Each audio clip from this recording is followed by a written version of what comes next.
ఇది అయిన తర్వాత వైర్. ఓకే, వైర్ అయిన తర్వాత ఇది స్కాన్ వస్తుంది. ఇది తీసుకుంటాము అంటే ఇది యాంజియోగ్రామ్ టైం. ఇది ఒకటి ఇంజెక్షన్ కనిపిస్తుందా, చూసుకొని ఇచ్చాము. ఇది స్టెంట్ రోజు, ఇక్కడ చూడండి, ఇది స్టెంట్ రోజు. ఇది పెద్ద ట్యూబ్ కదా. ఇప్పుడు స్టెంట్ రోజు ఎక్కడ టైట్ బ్లాక్ ఉంది, ఎక్కడి నుంచి ఎక్కడికి అని చెప్తుంది మనకు. చూడండి, ఫస్ట్ ఒక బలూన్తో చేసాము, అది అయిన తర్వాత అది 2 మిల్లీమీటర్ బలూన్.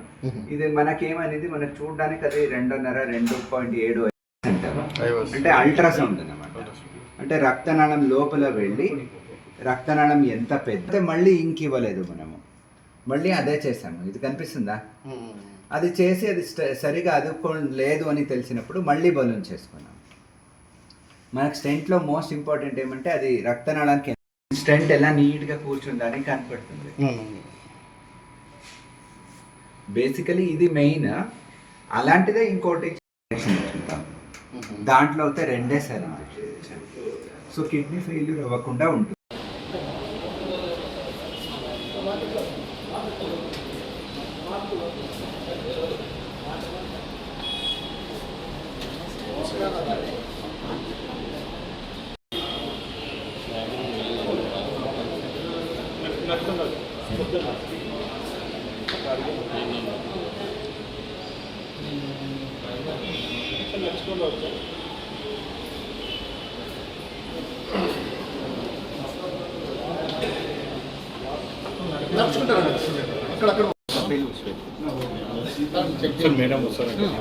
మీడియా మిత్రులందరికీ నమస్తే. ఈరోజు మనం కలిసింది ఏమంటే, యూజువలీ మనము ఒక స్టెంటింగ్ చేసినప్పుడు మనము కాంట్రాస్ట్ అనేది వాడాల్సి ఉంటుంది. ఈ ఒక పేషెంట్ 65 వయస్సు మహిళ. ఆ పేషెంట్ ఛాతిలో బరువుగా ఉంది సార్, నడిస్తే గస ఉంది అని వచ్చారు. ఆల్రెడీ కిడ్నీ ఫెయిల్యూర్ 5 years నుంచి ఉండేది, అంటే 3.5 క్రియాటినిన్ ఉండేది. సో ఇప్పుడు మనం యాంజియోగ్రామ్ చేసి ఆ స్టెంట్ వేయాలంటే ఆ పేషెంట్కి ఇంక్ అనేది 150 to 200 ml వరకు ఇవ్వాల్సి ఉంటుంది కాంట్రాస్ట్. సో ఇప్పుడు మనము స్టెంట్ వేయాలి, అది బ్లాకేజ్ 99% ఉంది. ఇప్పుడు స్టెంట్ వేస్తే కిడ్నీ ఫెయిల్యూర్ అయ్యి మళ్ళీ డయాలసిస్ అనేది అవసరపడే ఛాన్సెస్ 50 నుంచి 60% ఉంటుంది. సో ఇప్పుడు మనము స్టెంట్ వేస్తున్నప్పుడు కొన్ని చర్యలు తీసుకోవాలా, అదన్నీ తీసుకొని ఈ పేషెంట్కి మనము 10 ml to 15 ml కాంట్రాస్ట్లోనే స్టెంటింగ్ చేసేసాము. స్టెంటింగ్ చేసి ఇప్పుడు 2 days అయింది. క్రియాటినిన్ అంతే కాన్స్టెంట్గా 2.8 2.9లో, అంటే మనం స్టెంట్ వేసే ముందు ఎంత ఉండేనో అంతే క్రియాటినిన్ ఉంది. సో ఇప్పుడు డయాలసిస్ లేదు, ఏమీ అవసరం లేదు, పేషెంట్ హ్యాపీగా డిశ్చార్జ్ అయిపోవచ్చు. రెండోది, దీంట్లో మనము ఐవస్ అనేది యూజ్ చేసాము, ఇంట్రావాస్కులర్ అల్ట్రాసౌండ్ అంటాము. దీంట్లో ఫస్ట్ మనము చూసుకోవచ్చు ఆ రక్తనాళం సైజ్ ఎంత ఉంది అని చూసుకొని ఫస్ట్ ఒక ఇంజెక్షన్ తీసుకున్నాము. 90% బ్లాక్ ఉంటే స్టెంట్ ఎంత సైజ్ కావాలి, కరెక్ట్గా స్టెంట్ అదుక్కుందా లేదా అని చూసుకొని మళ్ళీ స్టెంట్ వేసేసి మళ్ళీ బలూన్ చేసి లాస్ట్కి ఒక షూట్ తీసుకొని వచ్చేసాము. అంటే అక్కడ 10 to 15 ml ఇంక్లో యూజువల్లీ యాంజియోగ్రామ్కి 25-30 ml అవుతాయి. మనం స్టెంట్ని ఒక 15-20 ml కాంట్రాస్ట్లో ఫినిష్ చేసుకొని రాగలిగాము. పేషెంట్ కూడా హ్యాపీగా డిశ్చార్జ్ అయిపోయారు. Thank you. కలిపి అదే ఇది ఐవస్తో మనము నిన్ననే 3 పేషెంట్స్కి చేసాము. ఒక పేషెంట్కి లెఫ్ట్ మెయిన్ ఆర్టరీ నుంచి ఎల్ఏడి, ఇంకో పేషెంట్కి లెఫ్ట్ మెయిన్ నుంచి ఎల్ఏడి, ఇంకోటి వెరీ లో కాంట్రాస్ట్ యాంజియోప్లాస్టీ అని. ఇది మన శ్రీశ్వర హాస్పిటల్లోనే చేయగలిగాము. మనము రెగ్యులర్గా చేస్తున్నాము ఐవస్ guided left main coronary artery స్టెంటింగ్స్ అన్నీ చేస్తున్నాము.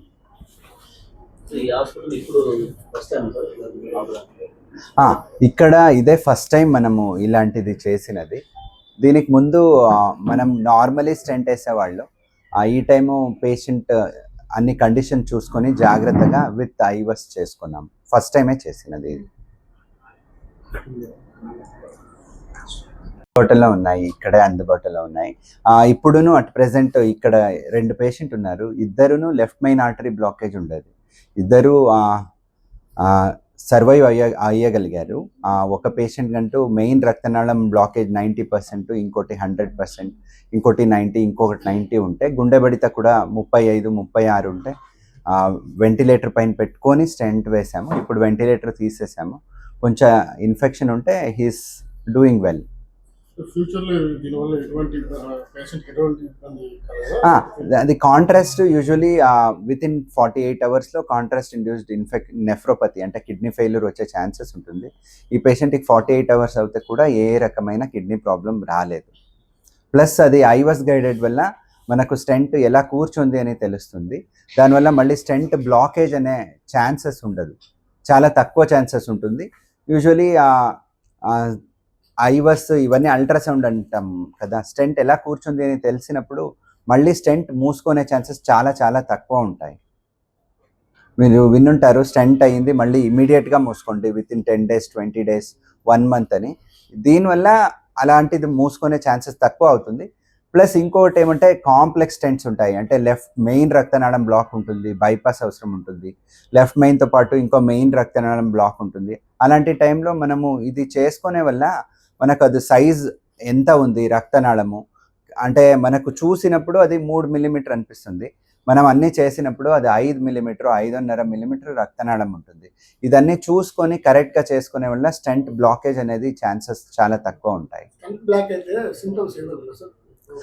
చూడండి, మెయిన్ అందరికీ అంటే ఇప్పుడు 100 మంది హాస్పిటల్కి వస్తే 90 మంది నుంచి 95 మందికి ముంజాగ్రత్తగానే లక్షణాలు ఉంటాయి. మనకి ఏమీ లేదు అనుకునే వాళ్ళే మేజర్ హార్ట్ అటాక్తో వచ్చేది. ఫర్ ఎగ్జాంపుల్ మీలో కూడా నన్ను కొంతమంది కలుసున్నారు ముందే.